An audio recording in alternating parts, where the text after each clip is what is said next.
Welcome to Pat's Garden. With any luck, Pat, aka Babe, may be here to tell us a few things about her plantings.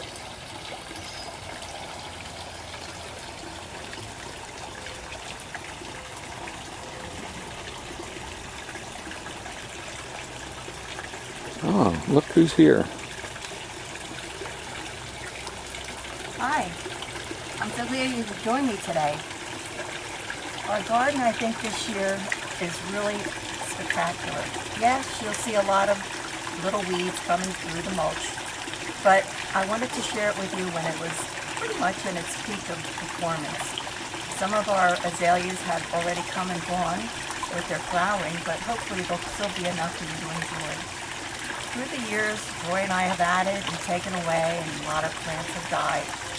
But what we have left, I just love. And this spot especially I love. It's where I usually come to say the rosary. Roy did a fantastic job of putting in the pond this year and having this fabulous waterfall for me to sit next to each morning. The rock garden is comprised of many stepable plants, which I love. Some are herbs, some are just regular plants. And Roy added a lot of beautiful plants for our pond, and hopefully they'll be blooming throughout the summer. I'm a big fan of the mandevilla, and I have them, 4 of them that I've spread throughout the garden, so you'll see them. I wanted to take you over here to this side garden, if I could, and I'll tell you what exactly is in there before the deer take a munch into them. The hostas are always a big favorite of the deer, and one of my favorites also. So next to the steps, we do have variegated hosta. I have a beautiful clematis, which has just gotten bigger and better each year, and I always look forward to seeing it bloom. Unfortunately, it doesn't stay very long, but while it is in bloom, I really do enjoy it. I have variegated hollies, and then also I have some lilies that'll be blooming in the next few days, and those are always attracted by rabbits, so hopefully they won't munch on them before they bloom. And then the coral bells. I love this specimen of the coral bells. Coral bells come in a lot of different variety of leaves, and this one is called cotton candy. And I got this about maybe 7 years ago, and I've never seen another plant like it. So that's just one specimen of the coral bells. Now, if you look up, Roy has been a busy little farmer this year, planting tomato seeds from the tomatoes that we got at the grocery store, and he's having some good luck with little sprouts coming up, and hopefully sometime this summer we'll have some tomatoes. We're really looking forward and hoping we have a bumper crop of certain tomatoes that we love so much, which are called, oh my gosh. Campari. Campari tomatoes, thank you, Roy. Now, over here, I have the jumbo leaf hostas, which one of my friends from Questers gave me a few years ago. And she gave me a few plants, and unfortunately only one has survived. The deer has just taken a big toll on those. And then behind that is silver mounds, and I have some more coral bells here. I think this one is autumn light, that's kind of a yellowish orange. And then another coral bell, which I've had throughout the years, that's got like a variegated leaf. This is a phlox, which is beautiful, but it doesn't last real long. May and June are basically the time for plants to really hit their peak in performance.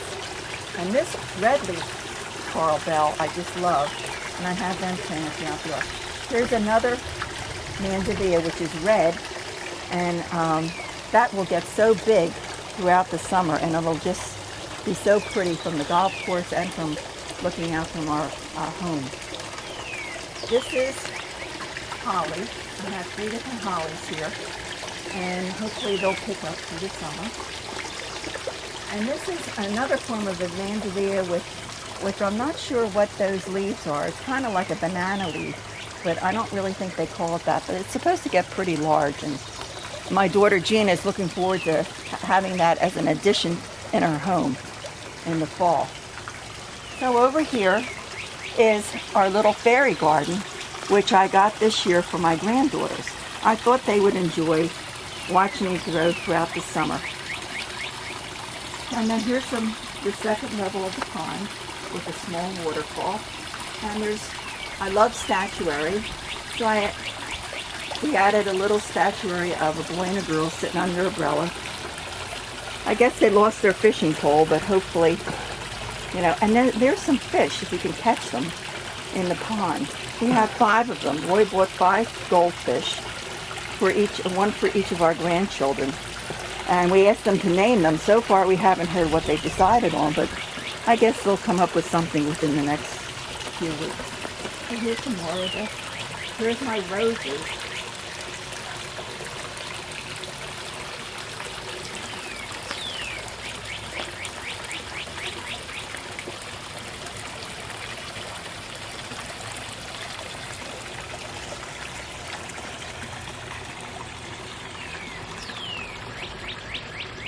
Here's my rose bush, one and only ones that I have left. I don't seem to have much luck with roses, and I must have had that for at least 25, 28 years.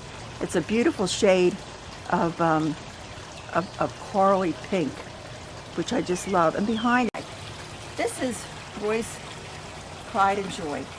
It's a concrete pot and stand that his grandfather made. It's about 75 years old. And it's a lovely addition to our terrace. Next to it is a bench that his grandfather also made. But getting back to the pot, I had gotten a red geranium for it, and Roy said, no, it has to be white. That's what he remembers, what was always planted in this type of a pot, whether it be at his mother's house or his grandparents' house. So it took me a little looking, but I did find a white geranium. They don't seem to be as plentiful as they used to be. And this is my little girl, Victoria. I love her. My hummingbird feeder. And then back over there is St. Teresa, which my daughter Jennifer gave me after my mom died almost 15 years ago. And she's been so inspiring for me to look out from my yard, from my kitchen, and see her. I always think of my mom because she had a big devotion to St. Teresa and the little flower.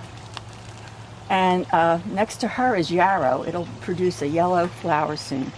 There's a couple of little weeds here, but these are pink azaleas. And this is one of my favorites that I had seen at the Philadelphia Garden Show. It's called Peggy Ann. And I bought this in Frank's Garden Center, which of course does not even exist anymore. But I was so happy to find it. So I love it. And then here's some more hostas and another Peggy Ann. And then our variety of bird feeders and our wind chimes. Our wind chimes we bought in the Smoky Mountains when we were down there for vacation in Nashville. And then this is called Cigar plant. a tobacco plant? Cigar. Oh, excuse me, a cigar plant. And this is supposed to attract hummingbirds. So this stand I had gotten from a friend of mine that was selling them at a flea market, and I've always enjoyed this part. Here is another flower pot that Roy's grandfather made, and another nice addition. This does have red geraniums planted in it, so it's kind of in between its peak right now, but hopefully within the next week or so it'll come back. So if you want to come up the steps with me, and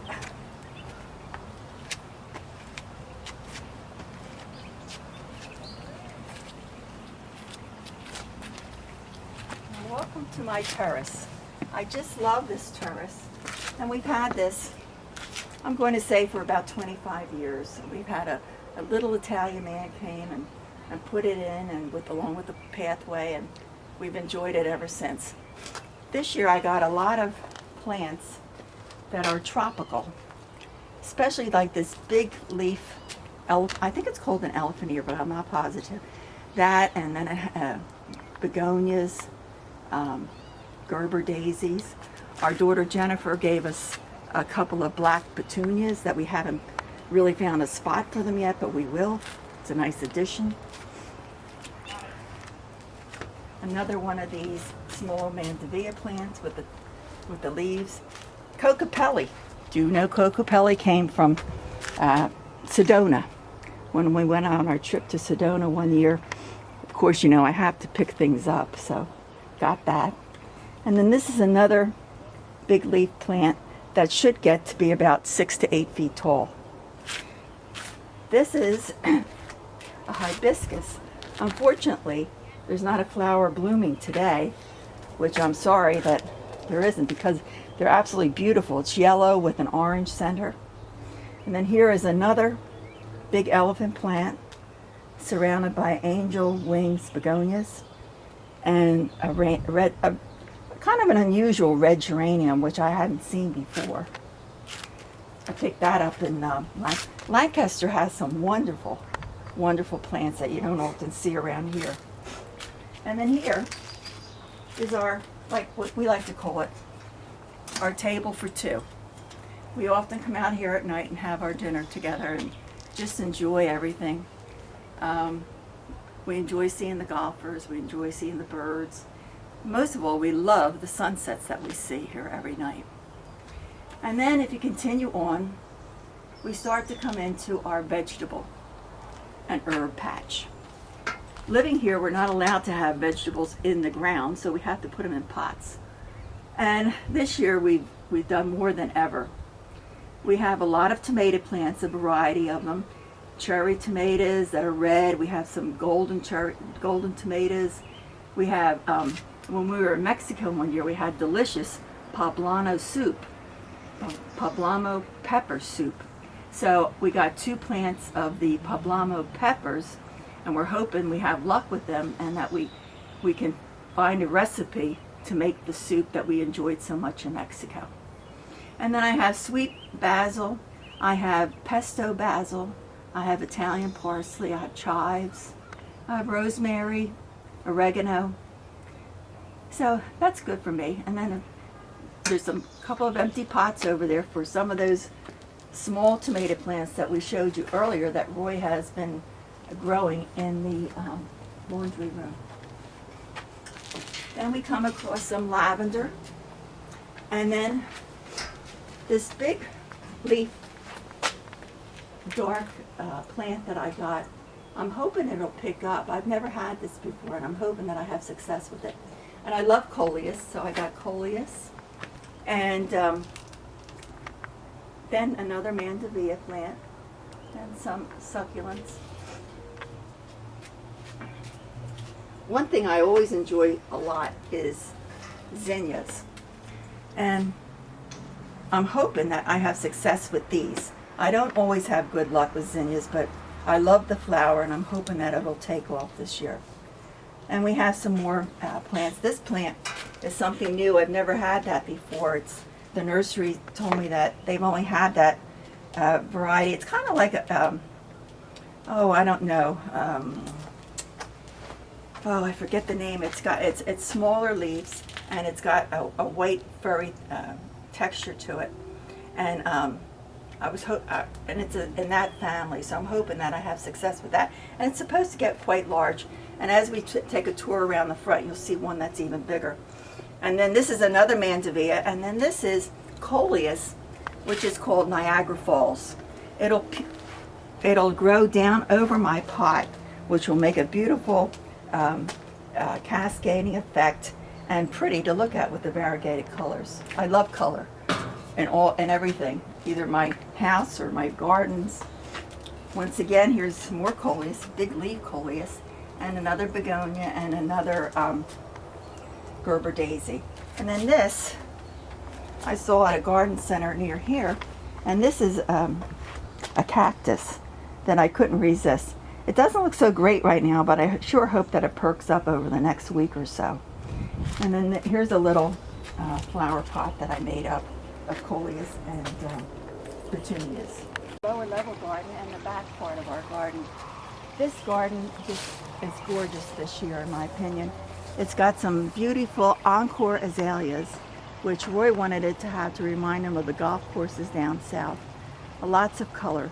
The Encore azaleas are supposed to bloom 3 times a year in the summer, and so hopefully they will do that. This is about our second year, maybe third year for these, so hopefully they've established themselves enough that they can do that, produce enough flowers through the summer. There's also more hostas. There's some yellow June, and Roy just finished planting some pink petunias that I picked up in Lancaster the other day, that I had seen them in a video on YouTube, and they grow so big that they turn into a bush. So hopefully they'll cover a lot of the mulch throughout the summer. I'm looking forward to seeing them. And then here's our big tree. Here is a Miss Kim lilac bush, which I love. It always produces pretty flowers. It's almost done already, which is a shame, but they have such a great fragrance. And more of the wild geraniums and another Peggy Ann azalea. Here is a bird's nest blue spruce, which is always nice. It's a nice filler. A hydrangea bush, which hasn't really bloomed or even looks like it's going to bloom yet, but hopefully it will. A clematis in the background, and Roy has his blueberry bushes back there that we always have to keep an eye on to make sure we get the blueberries before the birds. And this is a burning bush. This tree, which is very unusual, and not too many people around here have it, but it's called a variegated beech tree. And it's so pretty, especially when the sun shines on it. Today it's a little bit overcast. When the sun shines on it, the pinks and the burgundies are just outstanding. Then if we come around here, as I mentioned, some of my azaleas have already produced their flowers and are almost done now, but this last week was an absolutely spectacular white azalea. It's called Delaware Valley White. Just gorgeous. And then I have more hostas, which once again I'm sure the deer will find their way over to them eventually. And then here's another 2 Encore azaleas, which the color is just gorgeous. Just gorgeous.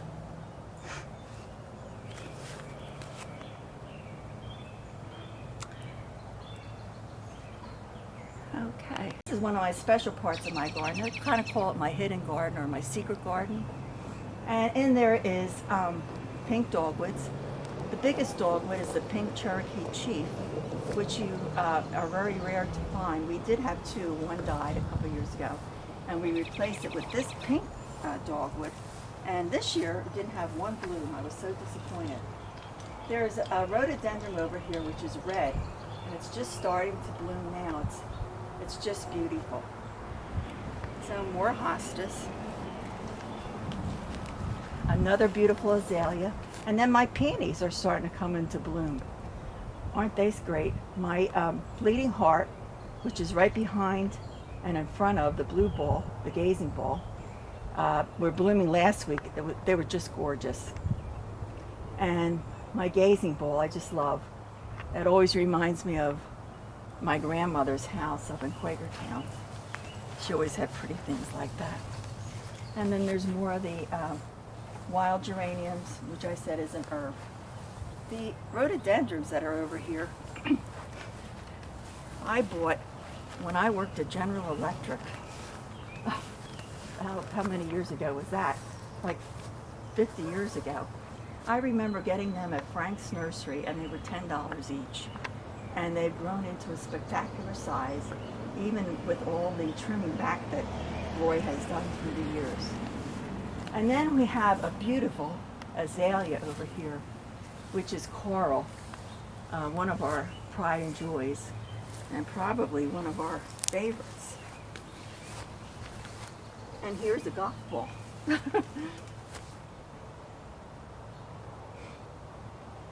then next to that, we have our holly tree, which we planted the first year that we lived here and it has really gotten big. And we enjoy getting and seeing the berries every year at Christmas time that I use in my planters out front. Roy built this stone wall around here, and it's such a nice little addition to the way it looks. Around here, there's basically just greenery because I like to keep it simple because of the style of the house. The style is very federal, and I feel this is the way the federal look is. Basically greens with barberry and variegated greens. On the porch, I have, which I put every year, queen ferns, and I love them. And a lot of my neighbors have since added them to their yard also, because it's a great place to put something that doesn't need a lot of sun. And they grow and grow and grow, and they'll be gigantic at the end of the summer. So that's it, and it's almost time for us to change over from our Easter wreath to our summertime wreath. So there's only one other thing. I want to show you the planter that I just purchased. Here's the planter I was telling you about I just got the other day up at Lancaster. I had seen it on my previous trip there, and I couldn't get it out of my mind, so I went back and I had to have it. So I figured I saved so much money on my hair this year and my nails and everything else that I could afford to splurge. So this is filled with once again the angel wing begonia and the silver leaf that I mentioned before. What I couldn't remember was oh gosh, that I forgot again. Anyway, and then it also has ferns, and then a variegated ivy that'll really cascade down and give it a beautiful effect, especially from the street level. But I'm planning to use this planter, the pot, at Christmas time to fill it with greens and berries. I'm so glad you were able to join me today, and I'm proud of what we've accomplished this year, and I hope you've enjoyed it. My variety of flowers, it's taken us, well, it'll be 30 years in July that we've been here, and 30 wonderful years. And started with nothing, and now we've gotten all these beautiful trees and plants and shrubs, and every year it just gets better and better. There's one fan I want you to meet, if you haven't met her already, and that's Carmela. Carmela is an addition to our family 2 years ago. And this is what you buy with your Social Security check. We took a tour, or went on a road trip of Route 66. I mean, you couldn't have done it without Carmela. She went out the mountain and across the deserts and performed like a real pro, like every woman does. So, on behalf of Carmela and all the nature lovers and garden lovers of the world, I hope you have many, many hours in your garden with a lot of weed-free gardens and lots of beautiful flowers. Take care. God bless.